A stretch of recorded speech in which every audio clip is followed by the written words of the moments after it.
or it will be a time-based contract, or it will be a deliverable-based fixed price contract. If it's deliverable-based fixed price, the time is not all that important. Time is important, but for the contract itself, we are more looking at the deliverables and not how much time he has spent to complete each and every deliverable. Contract closeout. During the contract closeout, your execution is now being delivered. In terms of the procurement process, you need to go and verify that all your work has been done as per specification, as per scope of work, and as per contract clauses, etc. And verification, quality control comes into play here. Because you cannot verify something, you first need to quality control it before you can verify it.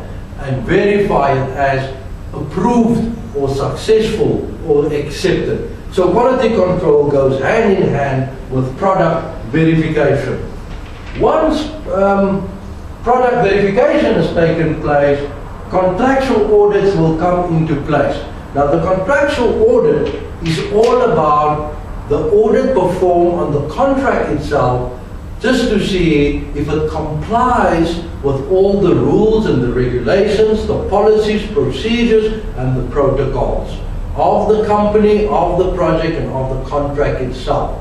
This can be performed by people internal audit department, or the company might go for it. If there's a dispute, they might go for an external auditing company. Once that has been performed, formal acceptance will then be made to say, in handwriting written, all the deliverables are packaged, and it says all work has been tested, they are formally accepted, and we are happy. Once that happens, you will then do your contract closure. Your contract has got to be closed. If you don't close your contract, some consultants and contractors might continue working, and they might, at the end of the period, they might come and charge you for the work that they've done, which might be a big conflict or an unethical procedure. So you've got to close your contract, and you've got to inform the contractor or the consultant that contract is now being terminated, we've come to the end of it, work has been delivered, and we're closing this. So final payments will then continue, and financial reconciliations will be made. So in essence, what we're saying here is procurement will determine if we're going to outsource, or are we going to insource? Now, why would the company outsource? Extremely important. You might outsource for the simple reason that you don't have the necessary skill and capability inside of the company.